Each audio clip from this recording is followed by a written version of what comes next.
और मैं कक्षा 6 की छात्रा हूँ। मेरी कैटेगरी मेस 2 है और मेरा स्कूल कोड 108 है। तो ये बात है 1907 की 28 सितंबर। बहुत ही शुभ दिन था ये। इस दिन लाहौर के एक छोटे से गाँव बंगा में एक नन्हे क्रांतिकारी भगत सिंह का जन्म हुआ था। इस बच्चे के खानदान में सभी लोग आज़ादी की लड़ाई का हिस्सा थे। इनकी माता का नाम विद्यावती था और उनके पिता का नाम किशन सिंह था।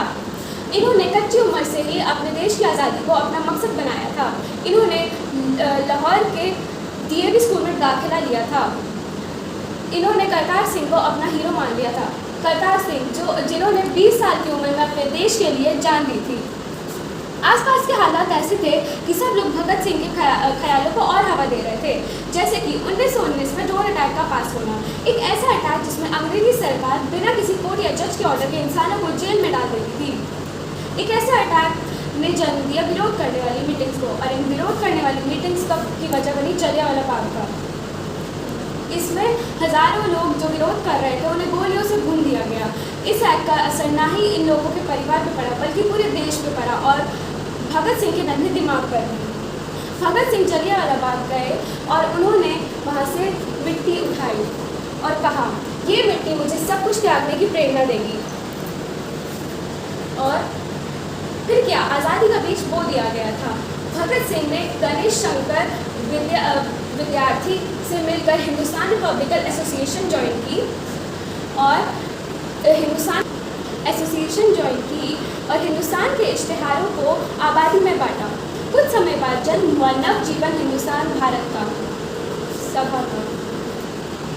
नवजीवन सभा का। यह सभा देश प्रेम से जुड़े मुद्दों पर काम करती थी और आम आदमी को देशभक्ति का महत्व समझाती थी। बात थोड़ी और आगे बढ़ी और लाला लाजपत राय जी ने साइमन कमीशन के विरोध रैली निकाली। विरोध इस बात का था कि साइमन कमीशन में एक भी हिंदुस्तानी मेंबर नहीं था।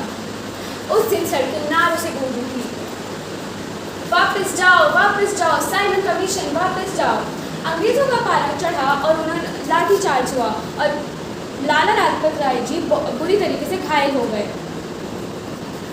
इस बात का गहरा असर भगत सिंह के दिमाग पर पड़ा और भगत सिंह ने ठान लिया, खून के बदले खून।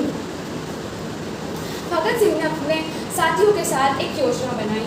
उन्होंने पुलिस स्टेशन के सामने पोजीशन ली और गोरे गवर्नर्स को गोलियों से भून दिया और हिसाब बराबर होने के बाद भगत सिंह और उनके साथी वहाँ से भाग गए।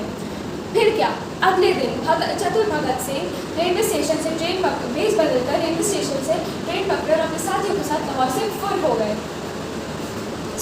क्रांति की लड़ाई और आगे बढ़ी और भगत सिंह कलकत्ता में जतिन दास से मिले और फिर उन्होंने उनसे बॉम्ब बनाना सीखा।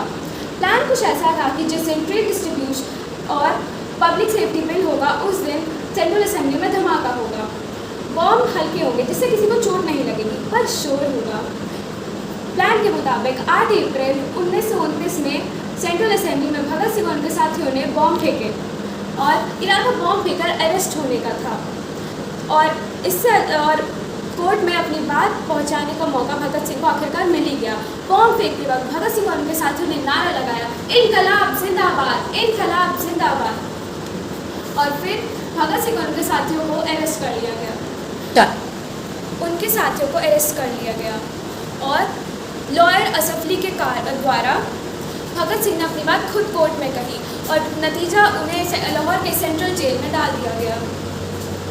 और फिर भगत सिंह चट्टान की तरह पक्के थे और बच्चे की तरह जिद्दी थे। उनके साथ जब अच्छा व्यवहार नहीं हुआ और ढंग का खाना नहीं दिया गया तो वो भूख हड़ताल पर चले गए। और फिर आया वो यादगार दिन 7 अक्टूबर 1930। एडवोकेट ने भगत सिंह को बताया कि उन्हें सजाए मौत का हुक्म आया है और भगत सिंह फिर भी नहीं झुके। उन्होंने कहा, दुश्मन के सामने झुकने से अच्छा है कि मैं मौत को अपना लूँ। और फिर भगत सिंह ने 23 मार्च 1931 में खुशी खुशी फांसी के फंदे को अपने गले का हार बना लिया। जिसके पास साहस हो उसके पास बल भी होता है। धन्यवाद।